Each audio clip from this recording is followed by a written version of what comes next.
Jammu Pathankot national highway के पटली मोड़ के नज़दीक प्राचीन कुएं वाले मंदिर के महंत श्री गोपालानंद जी महाराज को आज शिव मंदिर कोटली की तरफ से सम्मानित किया गया। इस अवसर पर पवन केसर सहित स्थानीय लोग मौके पर मौजूद थे। श्री गोपालानंद जी महाराज अपने जेब खर्चे पे 100 के करीब भक्तों के एक जत्थे को गियाजी लेकर गए थे और वहां पर इन भक्तों ने अपने अपने पितरों की याद में पिंडदान भी किए। इस अवसर पर गोपालानंद जी महाराज ने कहा कि जो लोग गियाजी व हरिद्वार जाने में असमर्थ थे उन्हों को इस यात्रा में स्पेशल बुलाया गया है और उन्हें वहां पर लेकर उन्हें अपने अपने पितरों की याद में पिंडदान करवाएंगे। हिंदू धर्म के अनुसार ऐसी मान्यता है कि जो गियाजी जाकर अपने पितरों की याद में पिंडदान करता है, इससे पितरों की आत्मा को शांति मिलती है।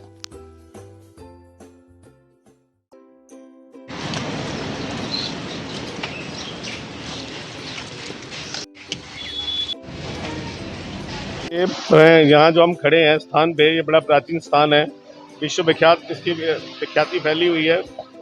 1947 के पहले ये मंदिर था। यहाँ पे लोग सियालकोट जब जाते थे तो प्राचीन कुआं है यहाँ पे बना हुआ, 126 साल पुराना कुआं है। शिवलिंग पुराना है, प्राचीन शिवलिंग है। यहाँ लोग रात को विश्राम करते हैं। यहाँ एक सराय होती थी। तो महाराज जी ने जब मंदिर ये संभाला 12-14 साल पहले, इस मंदिर में कुछ नहीं था, सिर्फ कुआं ही था। इन्होंने पूरा स्थान का निर्माण किया और एक बड़े दृढ़ निश्चय के साथ यहाँ बैठे। पिछले साल इनको एक निश्चय आया कि जम्मू देव भूमि में मैं बैठा हूँ, यहाँ जो पितृ कार्य होता है, पितृपक्ष कार्य होता है, ये लोग भली भांति से परिचित नहीं थे। यहाँ अपने रिसोर्सेज के अभाव के कारण वहाँ जा नहीं सकते थे, जैसे हरिद्वार या गया जी पिंडदान करने के लिए। तो इन्होंने इसके लिए पहले तो पितृपक्ष के दौरान यहाँ पे पूरे पितृपक्ष के दौरान भंडारा शुरू किया। जो जो लोग पितृपक्ष का कार्य करना चाहते थे यहाँ पूरी विधि के साथ कराया जाता था। ये हर साल लगता है और इस साल तो इन्होंने एक बीड़ा उठाया कि मैं पितृपक्ष के लिए यहाँ वो लोग जो वहाँ नहीं जा सकते हैं, जिनके साधन नहीं है या उनको किसी चीज़ का अभाव है या नहीं पता है, उनके लिए फर्स्ट जो पहला जत्था ये लेके गए वो 100 आदमी का था।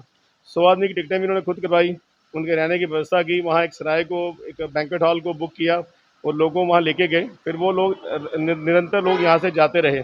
वहाँ भंडारा 2 टाइम चलता रहा। वहाँ जो लोग वहाँ रहते थे उनके लिए भी, प्लस जो बाहर से लोग आते थे उनके लिए भी। तो लोगों को इन्होंने प्रेरित किया कि जो पितृपक्ष है, जैसे सनातन में हम लोग सनातनी हैं, तो अगर हम पितृपक्ष को ध्यान से नहीं करेंगे तो हमारी जो पूर्वजों की गति नहीं होती है, तो हमारे जो पुण्य हित कार्य होते हैं वो सारे निष्फल चले जाते हैं। इन्होंने लोगों को उस चीज़ का ज्ञान दिया, वहाँ जाके उनके सारे जो पितृपक्ष कार्य करवाए, उनके पूरे विधि तक कराए। जो लोग नहीं करने में समक्ष थे उनकी वित्तीय सहायता की, उनके पैसे देके करवाया, जैसे भी किया। तो एक बहुत बड़ा एक उद्देश्य था, मिशन मोड पे इन्होंने काम किया और ये पूरी टीम जो इनके साथ खड़ी है, इन्होंने इनका पूरा सहयोग दिया। वहाँ जाके 23 दिन का टूर था, वहाँ 23 दिन रहे हैं और इनका वहाँ भी, वहाँ के स्थानीय लोगों ने, वहाँ की स्थानीय जो भाजपा की इकाई है, जो सनातन के लोग थे और भी जो संस्थाओं के लोकल लोग थे, उन्होंने इनको वहाँ सम्मानित किया और इनके कार्य से बड़े प्रेरित हुए और उनको ऐसे कार्य करने के लिए उन्होंने बहुत उत्साहित किया।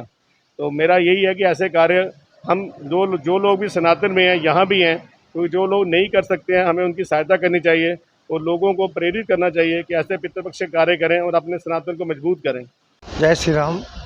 प्राचीन कुआवाला शिव मंदिर पटली मोड़ से मैं 10 साल से प्रतिवर्ष पितृपक्ष के नवरात्रि, जो पितृपक्ष के श्राद्ध होते हैं, उनके मैं लंगर लगाता था यहाँ पे।